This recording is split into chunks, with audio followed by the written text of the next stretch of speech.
kami kembali. Yari. Selamat datang kembali lagi dengan Dio Brando. Kali ini Mimin akan membahas kelanjutan anime Tongkat Sihir dan Pedang Wistoria. Tentunya ini spoiler kan, tekan. Jadi sebelum Anda menyesal karena ini manga bukan anime, kalian bisa close video ini. Tapi jika Anda tak masalah dengan konten spoiler, lanjut gas, tonton aja juragan. Oh ya bre, buat yang pengen nonton animenya, kalian bisa pantau di Muse Indonesia. Tanpa banyak bacot lagi, mari kita mulai videonya. Juragan. Cahaya dari langit palsu itu begitu menyilaukan. Di atas menara, Finn berdiri mematung menatap atas. Meski waktu terus bergulir, ia merasa jiwanya tertahan dalam stagnasi. Satu lagi pagi tanpa fajar. Aku masih belum terbiasa bahkan setelah selama ini, ucap Finn. Keheningan itu pecah ketika sesosok pemuda muncul dari arah belakangnya, dan itu adalah Wilto. Sontak Finn langsung menoleh ke arah MC kita. Senang bertemu denganmu di sini. Aku memang memanggilmu, tapi jujur saja, aku tidak mengira kau benar-benar akan muncul. Will, pemuda yang baru datang itu menatap tajam dengan tatapan yang penuh tekad sekaligus penuh luka di wajahnya. Aku merasa bodoh jika tidak melakukannya, jawab Will singkat namun suaranya berat. Sambil memasukkan kedua tangannya ke saku, Finn memperkenalkan panggung sandiwara tempat mereka berada sekarang. Ya, selamat datang. Kau berdiri di tempat terdekat dengan dunia sihir, langit palsu. Hamparan kota yang membentang luas di bawah sana dapat mereka lihat sepenuhnya dari atas menara. Dunia tampak begitu kecil sekaligus menyesakkan. Ditemani angin berembus pelan, seolah hanya keheningan yang mereka rasakan. Jadi bagaimana rasanya berhasil mencapai puncak menara? Tanya Finn dengan nada santai. Will terdiam sejenak, rambutnya tertiup angin. Matanya menatap jauh ke depan, namun pikirannya tampak berada di tempat yang lain. Ada beban yang tak terlihat di pundaknya. Ia tidak merasakan euforia kemenangan atau kebanggaan yang meluap. Di tempat ini, di titik tertinggi ini, hanya ada satu nama yang terlintas di benaknya. Aku cuma bisa bilang, kuharap aku melakukannya bersama Elvi, jawab Will. MC kita merasa seharusnya momen ini bisa dia nikmati bersama Elvaria pujaan hatinya. Mendengar itu, Finn tertawa kecil. Itu adalah suara tawa yang hampa, namun pengertian. Dia mengerti apa yang sedang dirasakan Wilto. Haha, maafkan aku, tapi jujur saja, semua orang sama sibuknya seperti Machiavender. Aaron mungkin memiliki segalanya di telapak tangannya, tapi bukan berarti tidak ada yang lolos.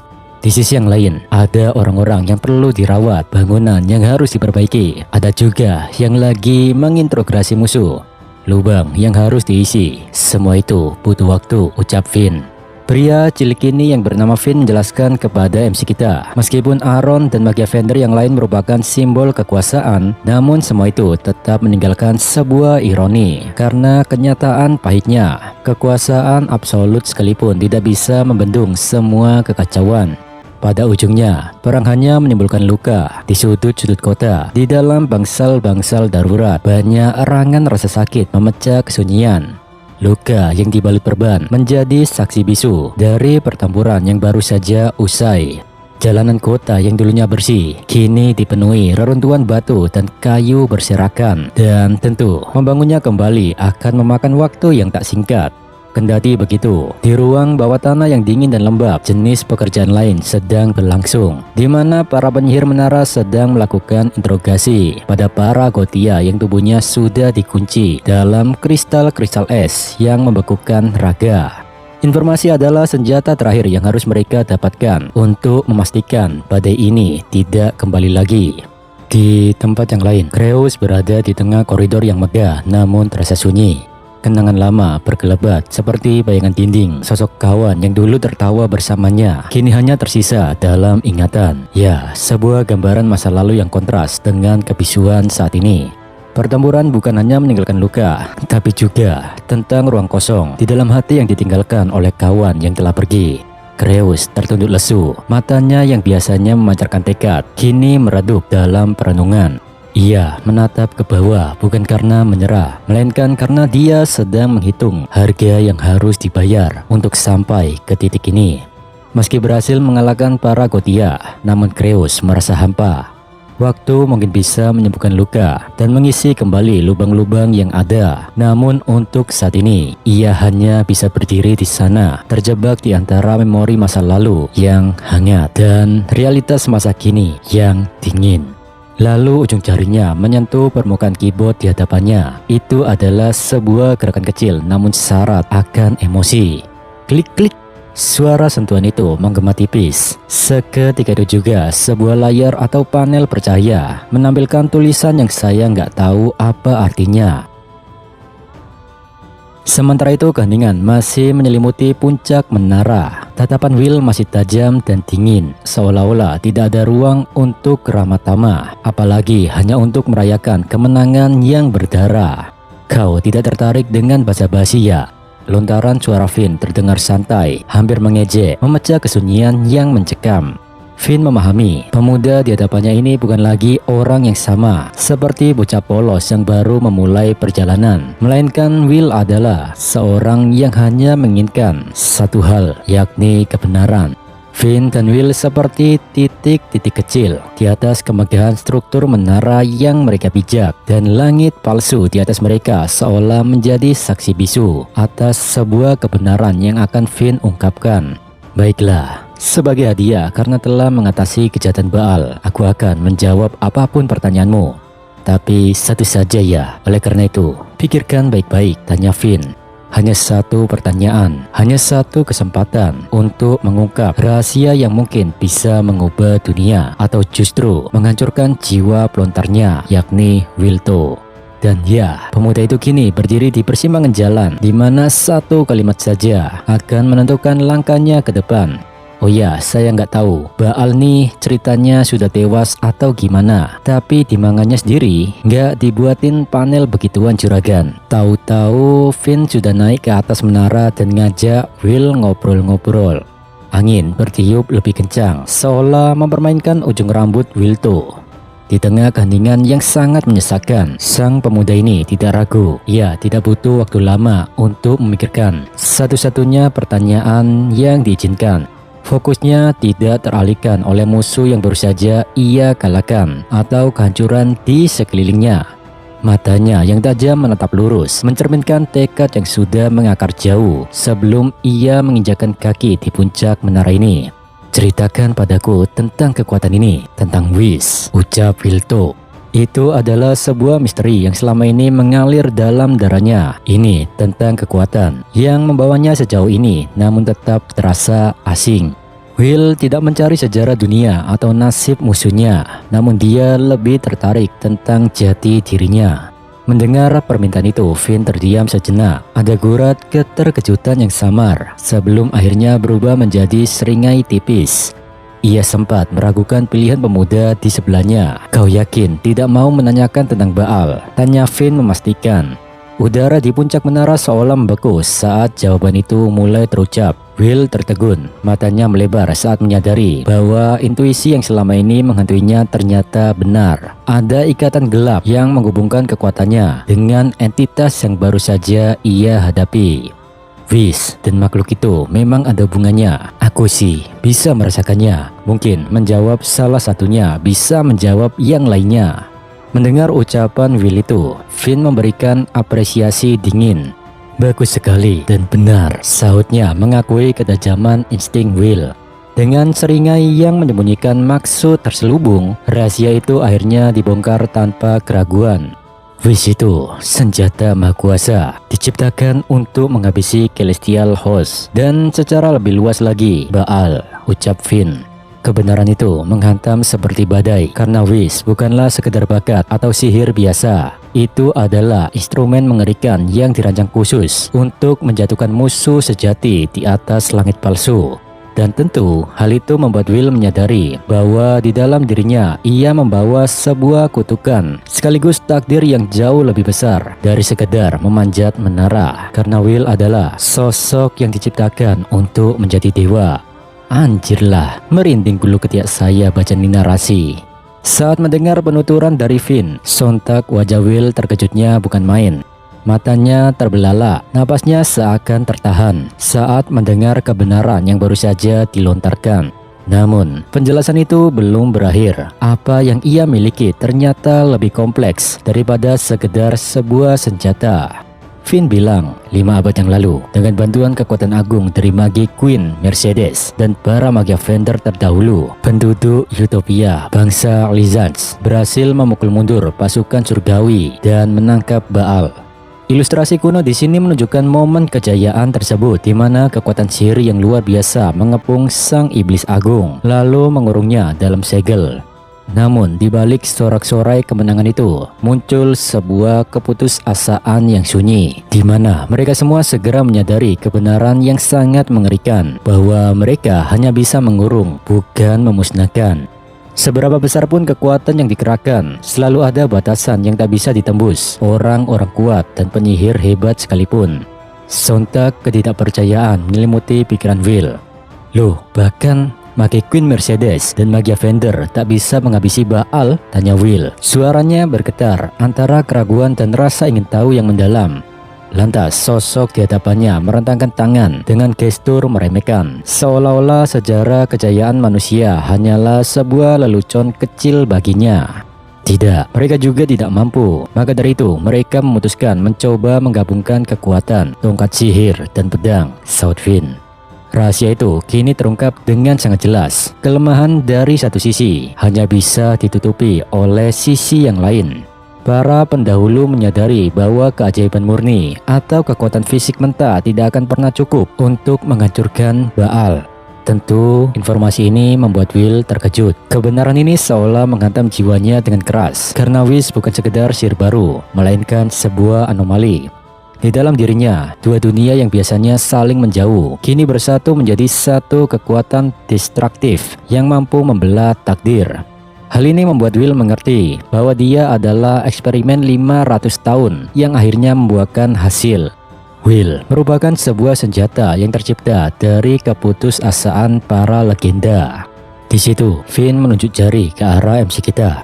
Dengan menggabungkan kekuatan sihir, tongkat, dan kemampuan fisik pedang, mereka berusaha menciptakan kekuatan yang mampu menghancurkan sesuatu yang pada dasarnya tak dapat dihancurkan. Dan itulah Wish. Dengan kata lain, itu adalah kau, ucap Finn menjabarkan formula terlarang yang telah diracik selama 5 abad. Ucapan Finn barusan membuat dunia seakan berhenti berputar bagi Will. Wish bukanlah sebuah mantra yang bisa dipelajari atau pedang yang bisa digenggam. Wish adalah Will itu sendiri. Seluruh raga, napas, dan eksistensinya hanyalah wadah yang dibentuk melalui rekayasa sejarah untuk satu tujuan, yakni menjadi dewa yang bisa menghabisi para musuhnya. Di puncak menara yang megah ini, Will akhirnya menyadari bahwa dirinya hanyalah sebuah senjata hidup yang telah lama dinantikan oleh dunia yang putus asa. Tentu, mendengar informasi ini membuat guncangan batin Will mencapai puncaknya. Dunianya seakan runtuh. Dengan napas yang naik turun dan keringat dingin yang mengucur, Will mencoba memproses informasi yang tidak masuk akal tersebut. Aku, Wish, aku diciptakan untuk menghabisi monster itu. Suara Will bergetar, penuh dengan penolakan sekaligus ketakutan akan jati dirinya sendiri. Di sisi yang lain, Finn memberikan penjelasan yang lebih mendalam, meredam keterkejutan mentah itu dengan logika sejarah yang dingin. Dia bilang, ya, bukan kau secara langsung, melainkan darah yang mengalir di dalam dirimu. Perpaduan garis keturunan tongkat, sihir, dan pedang dimulai 5 abad yang lalu untuk mengintegrasikan pedang anomali itu ke dalam dunia yang dikuasai oleh sihir. Kebenaran yang terungkap terasa semakin menyesakkan, seperti kabut tebal yang menyelimuti ingatan masa lalu, di mana kala itu Finn menggendong seorang bayi yang menangis dalam dekapannya. Situasi ini menjadi bukti nyata betapa dinginnya rencana ini, di mana seorang anak manusia bukan lagi dipandang sebagai kehidupan, melainkan sebagai wadah eksperimen yang harus dipantau selama berabad-abad. Great Barrier bukan lagi sekedar untuk melindungi, tapi untuk memberikan waktu demi menciptakan Wish. Di bawah langit yang palsu menyilaukan, Finn mengungkapkan kekaguman pada sebuah senjata sempurna dan kegilaan seorang pencipta. Dia bilang, inilah warisan Mercedes, sumpah untuk menggabungkan Wistoria dari tongkat sihir dan pedang. Kekuatan yang Will miliki dan takdir yang ia pikul bukanlah miliknya sendiri. Ia adalah tongkat sihir dan pedang Wistoria, sebuah anomali yang lahir dari sumpah kuno, sebuah fusi yang dimaksudkan untuk menjadi akhir, sekaligus awal bagi dunia yang terjebak dalam perang abadi. Sejenak Will terlihat mematung. Kebenaran yang baru saja ia dengar telah mengguncang dirinya. Aku tidak mengerti. Aku tidak tahu apapun tentang keturunanku, tongkat atau pedang. Aku tidak punya orang tua. Sejauh yang bisa aku ingat, aku tinggal di panti asuhan bersama Elfie, ucap Will. Pikiran MC kita melayang kembali ke masa kecilnya yang sederhana, saat dia berbagi tawa bersama Elfie di bawah sinar matahari yang hangat. Baginya itu adalah kenyataan, baginya itu adalah hidupnya. Namun Finn dengan nada datar, ia membedah sisa-sisa silsilah Will. Karena sebuah kesalahan pribadi, garis keturunan pedang berakhir sekitar 10 tahun yang lalu. Kupikir kita harus memulai seluruh prosesnya dari awal lagi. Lalu, aku bertemu denganmu, pemilik kedua garis keturunan, dan harapan satu-satunya sekaligus terakhir kami. Pernyataan itu menegaskan posisi sang protagonis anime ini sebagai ujung tombak peradaban. Ia adalah titik temu dari dua dunia yang bertolak belakang, satu-satunya anomali yang sanggup mengakhiri kutukan abadi. Lalu Finn melanjutkan dengan nada yang lebih ringan. Aku tidak tahu siapa yang memiliki ide untuk menyembunyikanmu dariku, tapi pada akhirnya aku menemukanmu, dan itulah yang terpenting. Ya, hanya itu yang bisa kukatakan padamu tentang Whis, ucap Finn. Di tengah badai informasi yang menghantamnya, Will menyadari satu lubang besar dalam narasi ini. Jika ia adalah senjata, maka siapakah sosok yang memegang kendali? Siapakah sebenarnya entitas yang berdiri di hadapannya dengan senyum penuh teka-teki ini? Aku masih punya pertanyaan. Finn, kau ini sebenarnya apa? Tanya Will. Dan senyum Finn pun berubah. Bukan lagi seringai tajam, melainkan tawa kecil yang meremehkan sekaligus jenaka. Ia menutup mata, seolah menikmati kebingungan Will sebagai hiburan terakhir. Itu rahasia, jawab Finn singkat. Finn tetaplah Finn. Dia adalah sosok yang menyimpan 1000 rahasia di balik senyum tipisnya. Meskipun beberapa tirai sejarah telah dibuka, Will sang pemuda pencari kebenaran sejati menyadari bahwa ia masih berjalan di dalam labirin yang sangat gelap. Satu pertanyaan terjawab hanya untuk melahirkan ketidaktahuan yang lebih besar. Oke, tapi jawab ini. Apa itu Celestial Host? Tanya Will mengejar benang merah yang baru saja dimunculkan. Lantas Finn memberikan jawaban yang sama. Itu juga rahasia. Mereka berdua berdiri berdampingan, namun terasa sangat jauh satu sama lain. Sejenak Will menarik napas dalam, mengajukan pertanyaan yang paling menghantuinya. Apa menurutmu kita bisa menang melawan monster itu? Pertanyaan itu bukan hanya tentang kekuatan fisik, tapi tentang harapan. Finn terdiam sejenak. Angin sepoi-sepoi mempermainkan jubahnya, ekspresi melembut, namun ada nada melankolis yang tertahan dalam suaranya. Aku hanya bisa bilang, itu mungkin, tapi seperti kata mereka, hanya Tuhan yang tahu. Ucapan dari mulut Finn bukanlah kepastian yang diharapkan oleh MC kita, dan tentu Will tak puas dengan jawaban dari lawan bicaranya. Tunggu Finn, apa yang kau maksud dengan Tuhan? Pertanyaan yang dilontarkan Will bukan sekedar rasa ingin tahu teologis. Di dunia yang dikuasai oleh sihir, konsep tentang Tuhan terasa seperti ancaman baru. Karena jika dirinya adalah senjata yang diciptakan untuk menghabisi Celestial Host dan Baal, lalu apakah Tuhan yang dimaksudkan Finn adalah penciptanya? Ataukah ada entitas yang lebih tinggi lagi yang sedang mengamati penderitaannya? Ekspresi Will mencerminkan ketakutan. Ini adalah sebuah kesadaran bahwa mungkin ia hanyalah bidak kecil dalam permainan yang jauh lebih besar dan lebih suci, atau mungkin lebih terkutuk daripada yang pernah ia bayangkan. Gokil, anim doang tak bikin kita mikir. Will masih berdiri membeku setelah melontarkan pertanyaan yang penuh dengan kengerian eksistensial tentang Tuhan. Tatapannya yang tajam dan gemetar menunjukkan betapa seriusnya ia menanggapi setiap kata yang keluar dari mulut Finn.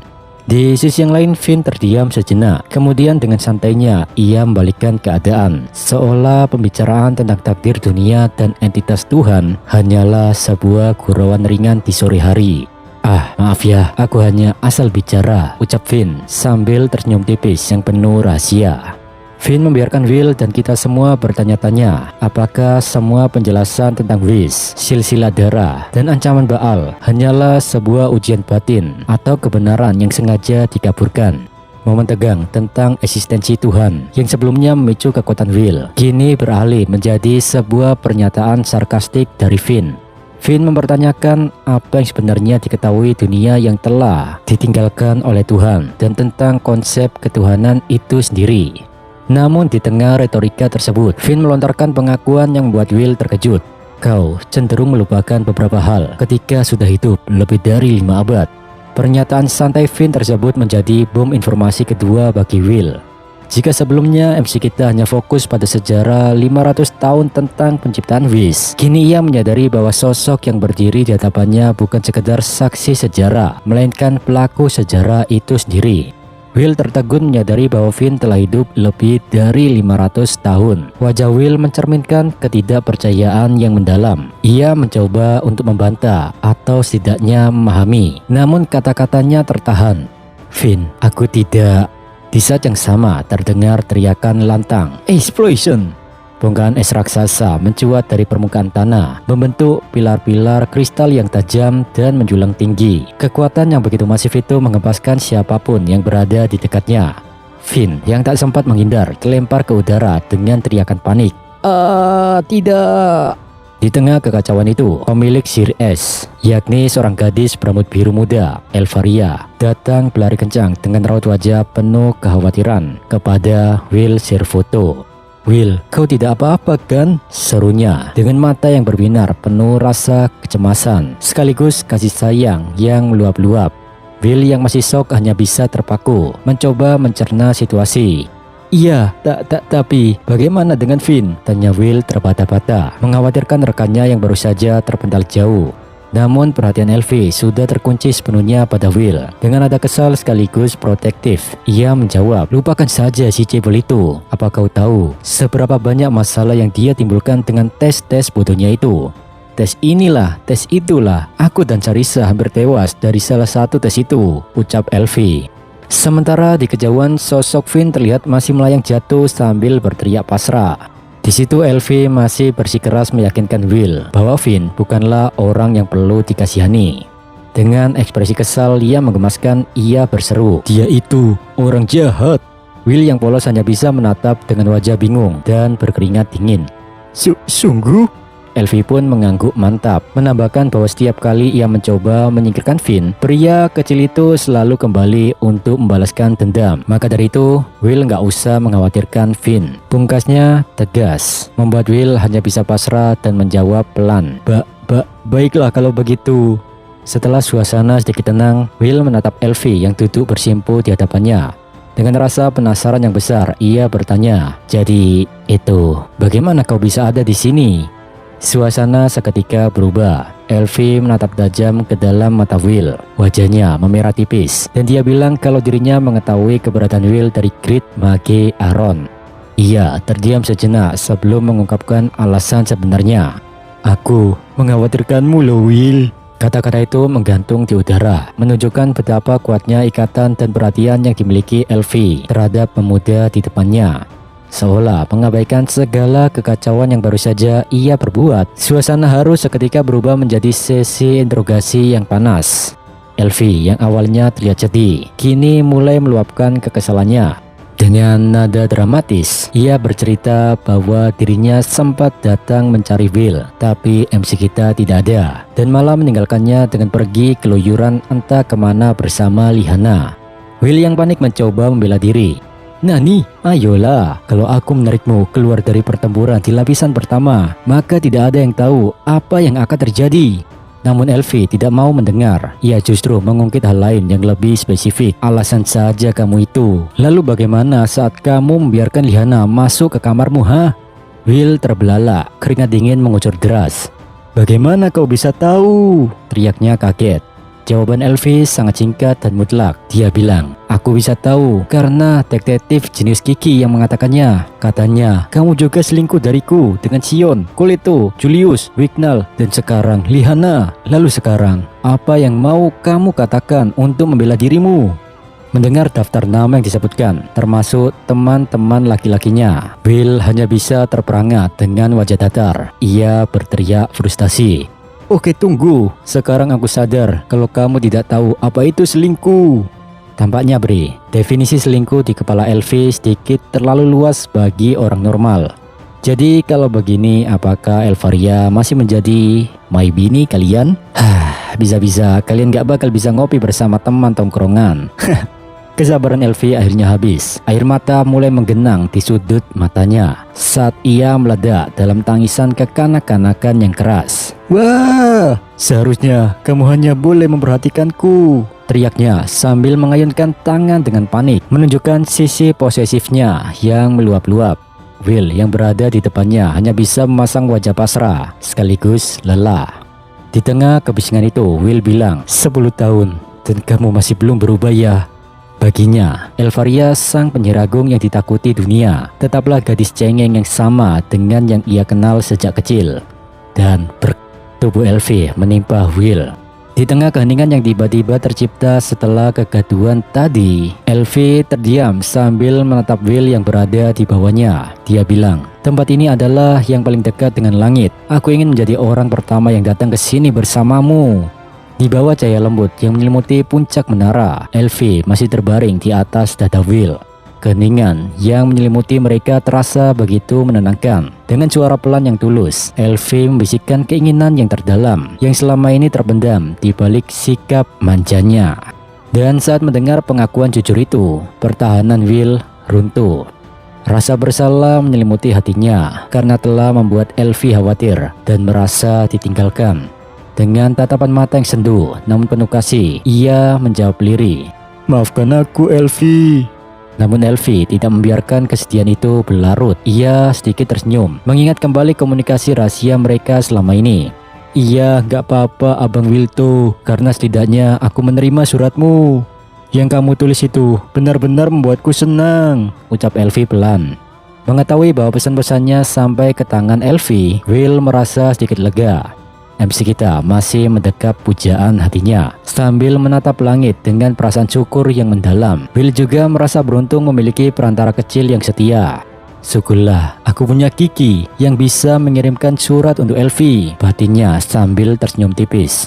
Di salah dekapan mereka, bayangan isi surat yang dikirimkan Will melintas di benak Elvi. Kata-kata dalam surat itu bukan sekedar tulisan, melainkan janji setia seorang pelindung.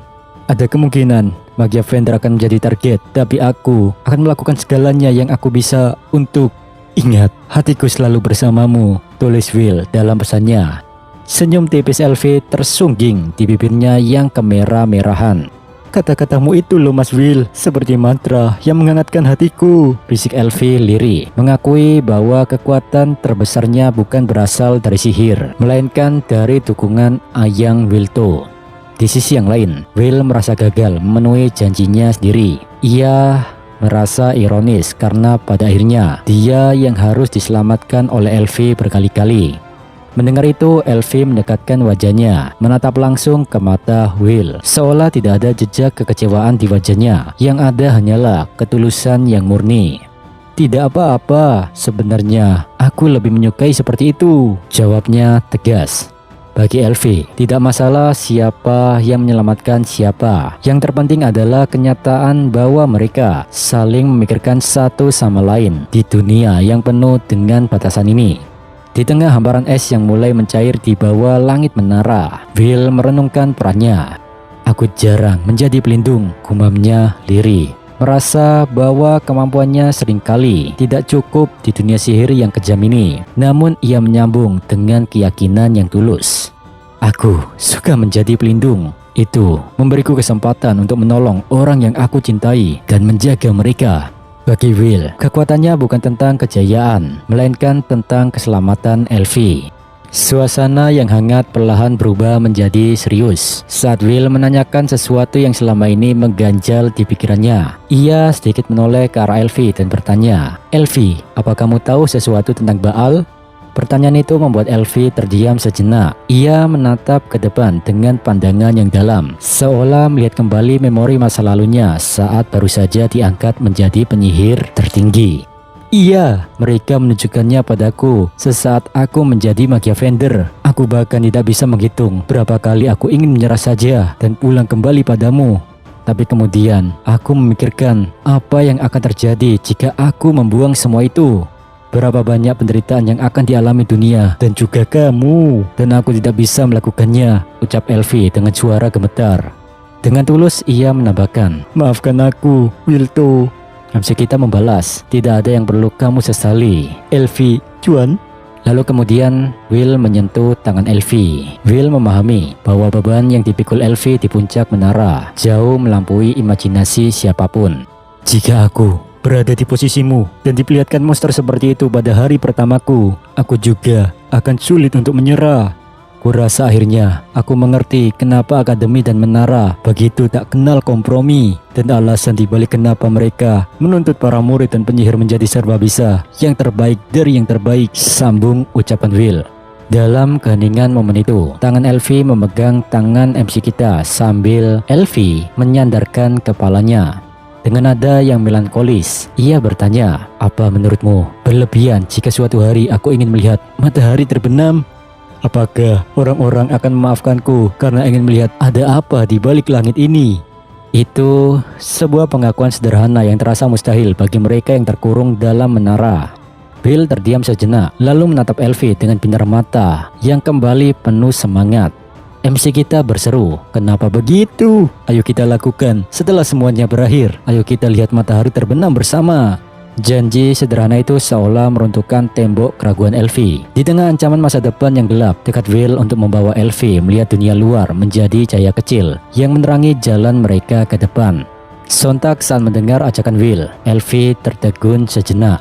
"Apa?" tanyanya lirih, seolah tak percaya ada harapan secerah itu di tengah takdir mereka yang berat. Will menatapnya dengan pandangan yang tak tergoyahkan. Itu adalah sebuah janji besar yang ia bangun di atas tekadnya. "Setelah kita mengurus Celestial Host dan Baal dan melindungi dunia, aku yakin mereka akan membiarkan kita melakukannya. Dan ketika saat itu tiba, ayo kita lihat sama-sama. Janji?" seru Will dengan penuh keyakinan sambil mengepalkan tangan dengan jari kelingking disodorkan. Mendengar kata janji, wajah Elfie yang biasanya dilingkupi kesedihan dan beban berat sebagai Magia Vendor seketika berubah dan sebuah senyum merekah di wajahnya. Ya, senyum yang paling cantik, jujur, dan penuh kebahagiaan yang pernah Will lihat. Air mata haru mungkin menggenang, tapi cahaya di matanya kini jauh lebih terang dari sihir es manapun. "Janji!" seru Elfie dengan riang. Di bawah langit palsu, keduanya menautkan jari kelingking. Sebuah janji masa kecil yang kembali diperbarui di tengah medan pertempuran. Tautan jari itu bukan sekedar kesepakatan sederhana, melainkan sumpah bahwa apapun yang terjadi, mereka akan bertahan, berjuang, dan pada akhirnya akan berdiri berdampingan untuk menyaksikan matahari terbenam yang sebenarnya. Di tempat yang lain, di dalam sebuah aula megah, suasana terasa sangat dingin dan mencekam, di mana sosok yang duduk di singgasana Tuan Magia Vendor Kariot memanggil beberapa penyihir hebat untuk menghadapnya. Nyonya Charlotte Sera, seorang penyihir wanita dengan topi lebar, tidak bisa menyembunyikan kekesalannya. Dengan nada ketus, ia berseru bahwa dirinya sangat sibuk. Ia menuntut alasan yang sangat kuat mengapa mereka semua harus berkumpul di sana. Namun Magia Vendor Kariot menanggapi kemarahan itu dengan senyuman tenang namun penuh intimidasi. Ia menyapa mereka satu persatu dengan sopan namun tajam, termasuk dua sosok mengerikan lainnya, yakni Edward Sensei dan Wagner Sensei. Ketegangan meningkat saat salah satu dari mereka mempertanyakan motif pemanggilan tersebut, mengingat mereka bahkan bukan bagian dari faksi yang sama dengan Magia Vendor Kariot. Mendengar hal itu, Kariot mengungkapkan jati dirinya sebagai Incindia Barham, Sang Wind of Fire. Ia menegaskan bahwa kehadirannya di sana bukan untuk bernegosiasi, melainkan untuk menyampaikan sebuah perintah mutlak. Lantas Edward bertanya secara spesifik perintah apa itu. Dengan suara yang menggema di seluruh aula, Karyot bilang bahwa pedang liar Zeo ke arah timur melewati batas-batas Rigarden menuju metropolis agung Samios. Di balik perintah itu, bayangan sebuah kota raksasa yang megah namun penuh misteri, Samios, menanti mereka. Sebuah perjalanan besar baru saja dimulai, membawa konsekuensi yang mungkin akan mengubah tatanan dunia sihir selamanya. Di dalam ruangannya, Karyot memberikan perintah kepada Sera, Edward, dan Wagner untuk segera menuju kota metropolitan Samios dengan membawa Stray Sword milik Zeo. Sontak ketiga penyihir di hadapannya tertegun sekaligus bingung. Namun, keheningan yang mencekam itu pecah oleh pertanyaan penuh keraguan. "Kau ingin kami pergi ke Samios dan membawa Will, tapi kenapa?" tanya Wagner dengan suara bergetar, menuntut kejelasan di tengah kabut misteri yang sengaja diciptakan. Namun, jawaban yang datang justru lebih dingin dari es. "Jangan tanya kenapa, tugas dari Magia Fender tidak boleh dipertanyakan," ucap Karyot. Kalimat itu diucapkan bagai peringatan mutlak bahwa tidak ada ruang diskusi di tempat ini. Tapi, dalam sekejap aura mencekam itu menguap, digantikan oleh tawa ringan yang terasa hampa. "Bercanda," ucap Karyot tiba-tiba. Perubahan sikap yang mendadak itu justru membuat suasana semakin menegang. Lalu kemudian Karyot merentangkan tangannya seolah ingin memeluk kenangan lama. Namun gestur itu terasa sangat semut dan penuh pura-pura. Ia berbicara tentang kecanggungan, tentang teman lama, dan tentang merayakan reuni dengan minuman murah, seperti dulu saat Karyot belum menjadi Magia Fender. Di sisi yang lain, tatapan seniornya semakin curiga. Bagi mereka, keramahan ini jauh lebih menakutkan daripada ancaman terang-terangan. Di balik ajakan reuni yang tampak hangat, mereka tahu ada rantai tak terlihat yang sedang dikalungkan ke leher mereka, yakni sebuah undangan yang tidak mungkin ditolak, lalu dibungkus dalam nostalgia palsu yang memuakkan. Suasana kekeluargaan palsu itu hancur ketika kata-kata yang keluar dari bibir Edward. Dengan tatapan dingin yang mampu membekukan api, ia meluncurkan penghinaan yang menghujam langsung ke harga diri sang Magia Fender. "Ini bukan jenis undangan yang diharapkan dari seorang penyihir agung, tapi mungkin cocok untuk seorang penipu hina sepertimu. Bahkan di posisimu di puncak menara, kau tetap kecil dan benar-benar tanpa harapan." Namun, alih-alih meledak dalam amarah, Karyot justru membalas dengan tawa kecil, seolah serangan verbal itu adalah musik yang merdu di telinganya. "Anehnya, itu malam membuatku merasa seperti di rumah. Senang lihat kau masih sekaku dan membosankan seperti dulu, Edward. Katakan padaku, sudah berapa lama sejak aku mengalahkanmu hingga menjadi Magia Fender? Menurutku, kau tidak sopan karena tidak datang menemuiku sejak saat itu," ucap Karyot santai, yang dimana hal itu menyulut kemarahan Edward. Di sisi yang lain, wajah-wajah di sekitar mereka menegang. Wagner, Sera, dan Lockwell seketika menyadari gelombang kemarahan Edward pasti akan meledak.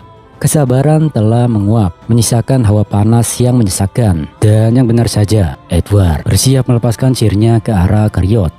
Wagner dan Sera seketika mencoba menahan temannya tersebut, sementara Lockwell langsung menghadang dengan tubuhnya langsung. "Lakukan kekacauan sedikit saja, dan aku akan usir kau dari ruangan ini. Aku tidak ingat pernah mengajarkanmu mengarahkan tongkat pada Magia Fender," ucap Lockwell. Kalimat itu bukan sekedar teguran, melainkan pengingat akan hubungan masa lalu yang kini telah rusak. Mendengar ucapan itu, mata Edward membelalak dan kemarahan terpancar dari tatapannya. Ruangan itu sekarang bukan lagi tempat pertemuan diplomatik, melainkan medan tempur psikologis, di mana setiap kata digunakan untuk menguliti harga diri lawan bicaranya. Dan pada akhirnya benteng ketenangan Edward runtuh sepenuhnya. Suaranya menggelegar penuh dengan rasa sakit yang telah dipendam selama bertahun-tahun. "Beraninya kau bertingkah seolah seperti guruku. Aku tahu kami hanyalah batu loncatan bagimu saat memandu dia ke puncak, kan?" Teriakan Edward itu bergema di aula yang sunyi. Bagi Edward, ia merasa seperti alat yang digunakan untuk memandu Karyot menuju puncak kekuasaan. Di tengah amarah yang meluap itu, sebuah suara lembut namun tegas mencoba memecah suasana. "Ed, sudah cukup," ucap Wagner. Suara itu adalah jangkar terakhir yang mencegah Edward melakukan kesalahan fatal. Setelah badai amarah mereda, Wagner mencoba mengembalikan fokus pada tujuan utama. Ia menuntut kejujuran di balik pemanggilan paksa ini. Dia tahu sosok seperti Karyot tidak akan membuang waktu hanya untuk sekedar memicu luka lama.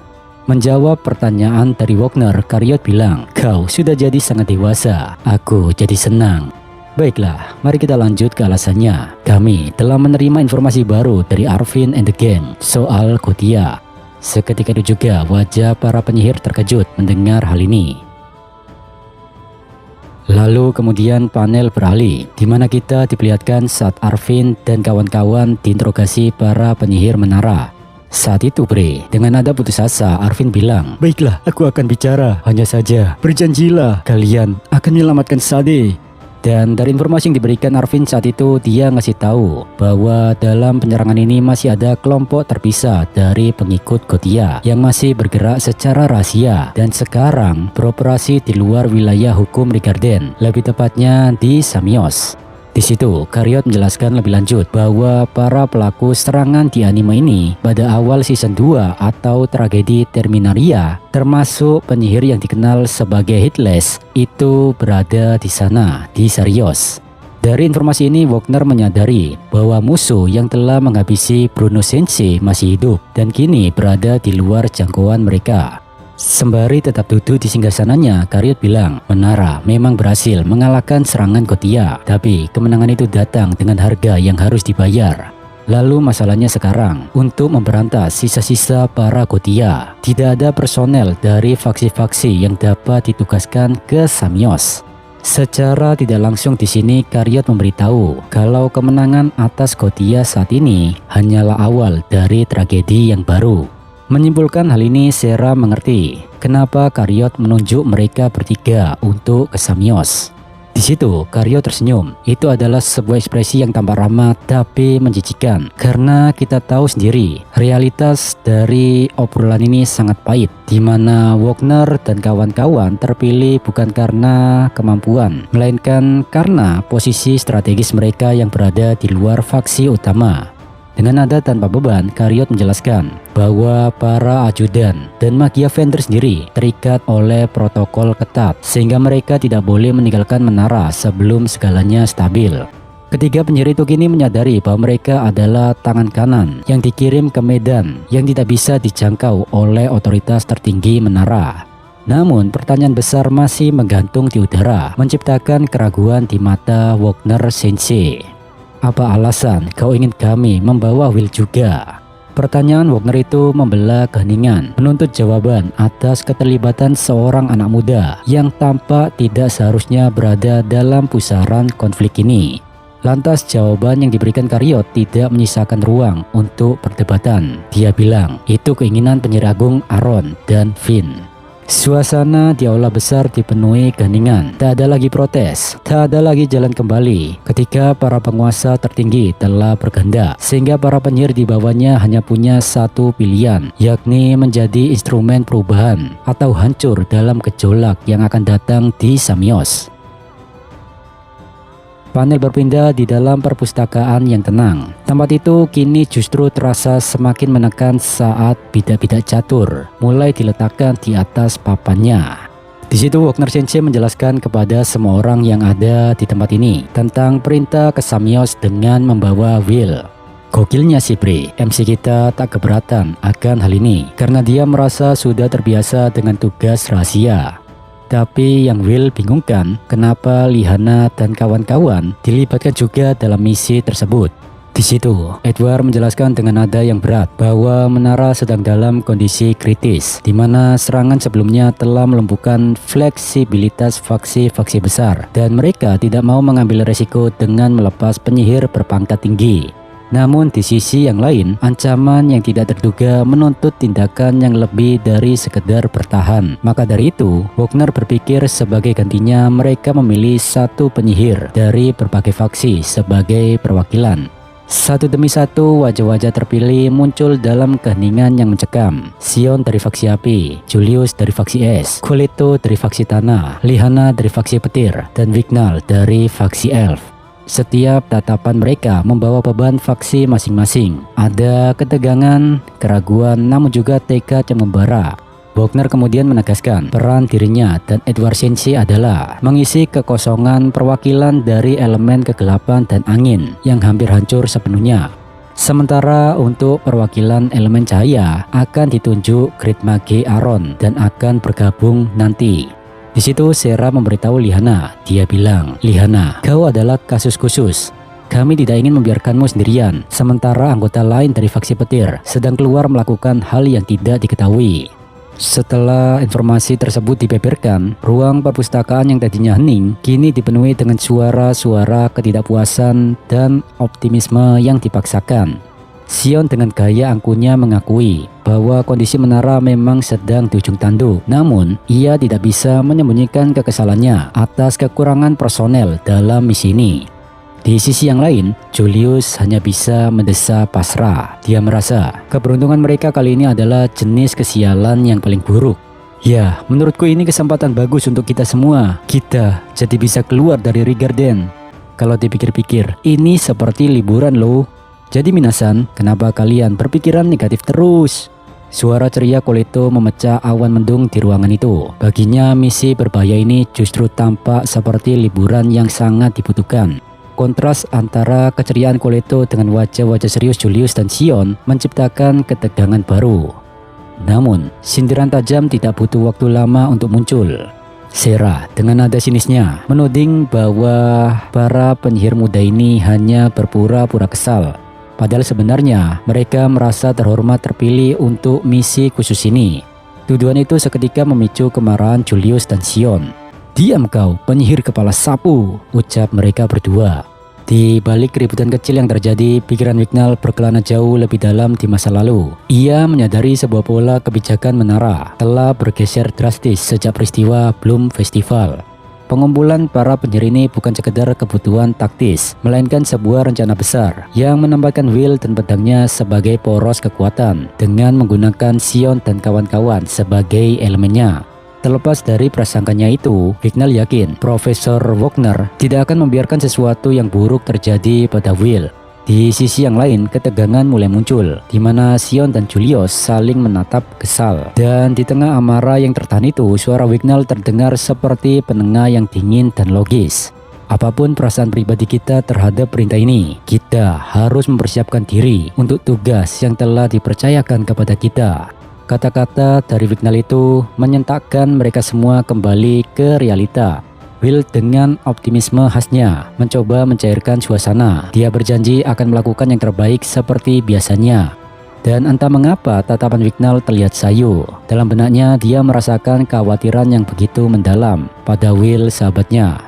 Ia tahu bahwa hari-hari ke depan akan menjadi ujian yang sangat sulit bagi Will, dan Wignall merasa bertanggung jawab dengan berada di sisi Will untuk membantunya. Di situ Sera tiba-tiba berdiri dari tempat duduknya, dan dengan semangat yang meluap, dia melemparkan sebuah gulungan peta di atas meja. "Baiklah kalau begitu, waktunya kita bekerja," serunya memecah ketegangan. Ruangan yang tadinya menjadi saksi bisu adu argumen kini berubah menjadi pusat komando operasional bagi tim yang baru saja terbentuk ini. Peta ini adalah awal dari petualangan besar mereka. Itu adalah sebuah misi penyelidikan yang akan membawa mereka melintasi benua untuk memburu sisa-sisa pengikut Gothia. Dan inilah peta dunia dalam anime ini. Kalian bisa pause jika ingin mengamati lebih lanjut. Kekaguman terpancar di wajah para penyihir muda karena di atas meja besar di hadapan mereka ada proyeksi peta dunia yang sangat detail dengan menampilkan lekuk benua dan batas-batas wilayah yang selama ini hanya menjadi legenda bagi sebagian dari mereka. "Kami punya peta dunia di desa, tapi aku tidak ingat si detail ini," ucap Wignall.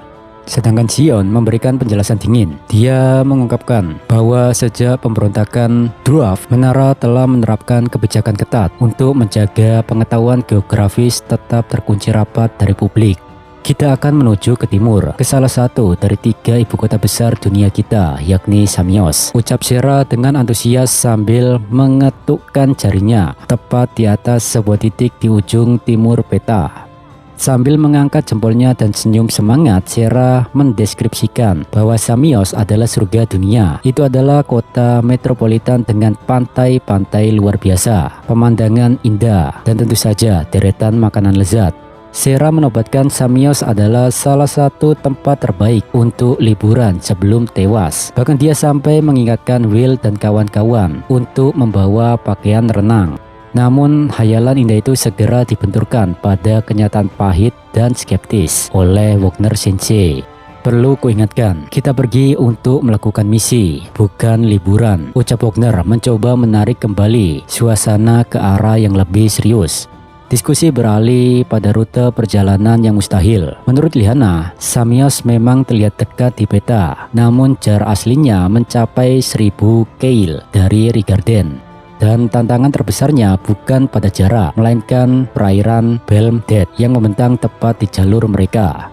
Suasana ruangan seketika tegang saat nama itu disebutkan. Di situ, Coleto menatap peta dengan kecemasan yang mendalam. Tak seorang pun pernah kembali setelah mencoba menyeberangi danau beku Belmdet, ucap Coleto. Menurut Julius, Belmdet adalah tempat mengerikan, di mana setiap orang yang mencoba melintas, baik melalui jalur udara maupun berjalan kaki, maka mereka akan hilang tanpa jejak. Samios mungkin adalah surga, namun untuk mencapainya, mereka harus melewati gerbang neraka yang tak pernah membiarkan siapapun kembali. Peta di atas meja kini dipenuhi dengan coretan strategi. Garis panah yang melingkar menunjukkan rute tradisional yang melelahkan demi menghindari maut di danau beku Belmdet. Sera menjelaskan dengan nada tenang namun serius bahwa sampai sekarang pegunungan di utara ataupun selatan yang harus dilewati bukanlah tempat yang ramah bagi para pengguna sihir, bahkan dengan cabut terbang atau naga sekalipun. Dan perjalanan itu akan memakan waktu setidaknya 2 minggu.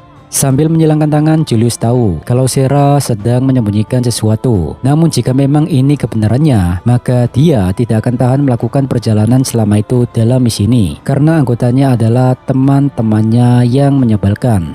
Sementara itu Liana berpikir, misi ini mendesak dan keterlambatan hanya akan membawa kehancuran bagi rencana mereka. Mereka seharusnya tidak memiliki kemewahan waktu untuk perjalanan selama itu. Di tengah perdebatan tentang rute yang mustahil itu, Sion mengeluarkan sebuah kalimat yang seolah menghentikan aliran napas semua orang di sana. Cutu mati Shirasan, apa maksudmu dengan kata-kata sampai sekarang? Seketika suasana menjadi hening. Sion menangkap kejanggalan dalam pilihan kata tersebut.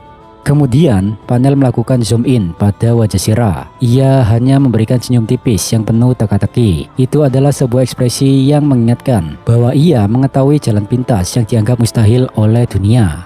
Dengan gerakan tangan yang dramatis menyerupai pistol, Sera akhirnya mengungkapkan kartu as yang selama ini ia simpan. Ya, sampai sekarang para pelancong tidak memiliki bantuan dari sebuah proyek besar-besaran yang didukung oleh menara dan baru saja selesai, ucap Sera. Edward menjelaskan lebih lanjut bahwa para Dwarf, ras yang dikenal dengan keahlian teknik dan konstruksi luar biasa, telah bekerja di bawah perintah menara untuk menyelesaikan sebuah mahakarya baru, yakni sebuah jalur telah dibuka. Itu adalah sebuah terobosan yang akan mengubah cara dunia bergerak. Keheningan melanda ruangan saat informasi tersebut meresap ke dalam pikiran para penyihir muda. Para Draft membuka sebuah jalur, aku tidak mengerti, tanya Will. Saat melihat kebingungan murid kesayangannya, wajah Wagner Sensei dihiasi senyuman tipis. Tanpa membuang waktu lama, Wagner pun berdiri dari tempat duduknya, memberikan perintah terakhir untuk mengakhiri pertemuan rahasia tersebut. Baiklah semuanya, kembali ke kamar kalian dan kemasi barang-barang kalian. Kita akan berkumpul kembali besok pagi di stasiun dungeon yang baru, ucap Wagner. Di tempat yang lain di atas tempat tidur yang mewah, Elvaria sedang berguling-guling seperti anak kecil yang sedang mengamuk. Sambil menendang-tendang udara, ia berteriak tanpa henti. Aku mau ikut, itu tidak adil. Aku juga ingin pergi liburan bersama Will, ucap Elvaria. Rupanya misi ke Samios telah memicu rasa iri yang luar biasa. Elvaria memprotes ketidakadilan yang ia rasakan, seolah-olah beliau mengabaikan fakta bahwa perjalanan ini adalah misi berbahaya yang mempertaruhkan nyawa. Di sisi yang lain, Sarisa hanya bisa menatap pemandangan memalukan itu dengan ekspresi antara lelah dan geram. Lalu, melalui nada bicara yang tegas dan meledak-ledak, Sarisa mencoba mengembalikan akal sehat Magiavender yang sedang tantrum tersebut. Bagaimana mungkin Magiavender meninggalkan menara saat keadaannya sedang kacau? Selain itu, mereka menjalankan misi bukan liburan, ucap Sera sambil menghela nafas.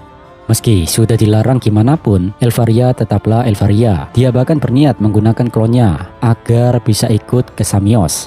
Dan tentu Sarisa tak setuju akan hal itu. Pokoknya selama ada dirinya, maka Elvaria tak akan dibiarkan keluar dari Rigarden. Dengan muka kesal, Elvaria berniat mengirimkan agen rahasia demi tujuannya, demi berada di sisi Ayang Wilto. Sementara itu, hampir sama seperti Elvaria, para pengagum sekaligus temannya Julius tampak tak ikhlas jika harus ditinggal Julius ke Samios. Mereka bertiga berteriak dalam hati, "Julius, tolong kembalilah." Keesokan harinya, Wagner Sensei membimbing Will dan kawan-kawan masuk ke ruang bawah tanah, di mana di sana terbentang stasiun dungeon yang tak pernah dilihat para penyihir muda ini. Dan tentu Will and the gang terpaku di tempat.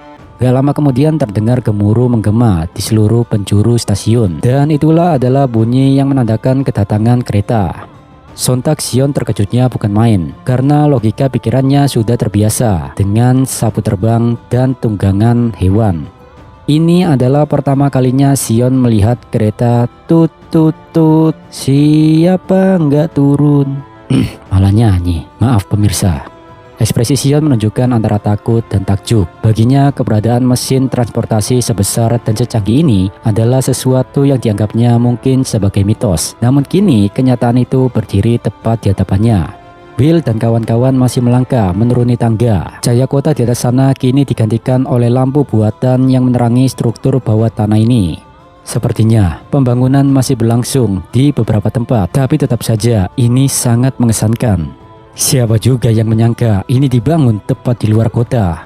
Melihat seberapa jauh kita telah turun dari permukaan, jadi tidak berlebihanlah jika menyebut tempat ini sebagai stasiun dungeon, ucap Vignal sambil memandangi seluruh penjuru stasiun.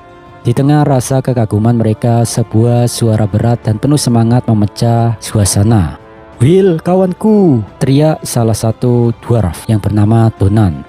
Tentu saat namanya dipanggil, MC kita menoleh dan mencari pemilik suara tersebut di kerumunan para pekerja. "Donan, itu kau ya? Sepertinya kau juga membawa seluruh kelompokmu ya?" ucap Will, dan Donan membalas, "Kurasa rahasianya sudah terbongkar. Kami sudah menggali terowongan ini untuk menara entah sudah berapa lama, dan akhirnya ini dibuka. Perhentian berikutnya adalah Samios." Dengan tawa menggelegar, Donan mengangkat tangannya ke udara merayakan puncak dari kerja keras rasnya. Will dan Lihana cuma bisa ternganga, mencoba memproses skala informasi yang baru saja mereka dengar. "Nani, terowongan ini sampai ke Samios? Cutu mate, bagaimana kalian bisa menggali seluruh terowongan di dalam dungeon?" ucap Will dengan nada tidak percaya. Di sampingnya, Lihana mulai memahami arti sebenarnya dari proyek rahasia milik menara. Lantas Edward Sensei pun mengkonfirmasi segalanya. Dia menjelaskan bahwa atas perintah menara, para dwarf telah melakukan hal yang dianggap mustahil oleh sejarah, yakni membangun jalur kereta lintas benua tepat di lantai pertama dungeon ini. Proyek ini juga bukanlah ambisi yang muncul dalam semalam, melainkan ini adalah buah dari perjanjian rahasia antara para penyihir dan ras dwarf sebagai imbalan atas hak pemukiman permanen di Rigarden. Oleh karena itu, para dwarf dari Garza Runcho mendedikasikan hidup mereka untuk menggali dan membangun jalur kereta ini. Pembangunan ini juga sudah dimulai sejak 1 abad yang lalu, sehingga rute menuju Samios akhirnya bisa digunakan. Guncangan mental menyeliputi kelompok Will. Keheningan di peron itu pecah oleh rasa tidak percaya yang meluap. "Jadi kita akan menaiki benda itu sampai ke Samios?" teriak penutannya dari Julius. "Butuh 100 tahun untuk membangun ini," seru Coleto, menyadari bahwa jalur yang mereka injak telah memakan waktu 1 abad lamanya. "Luar biasa, fasilitas ini ternyata sudah dibuat selama 1 abad, ucap Lihana. Dengan gaya khasnya yang penuh energi, Sera mengacungkan jarinya, membalas semua pertanyaan para penyihir muda. "Tepat sekali, baby."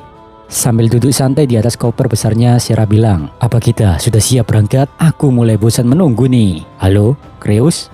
Bagi Sera, Samios sudah di depan mata. Jarak 1000 kail yang tadinya terasa seperti perjalanan maut, kini hanyalah masalah waktu singkat berkat keajaiban teknologi 100 tahun ini.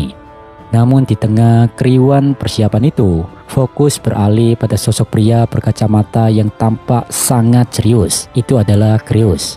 Di situ, dia memberikan penjelasan teknis yang membuat semua orang terpaku.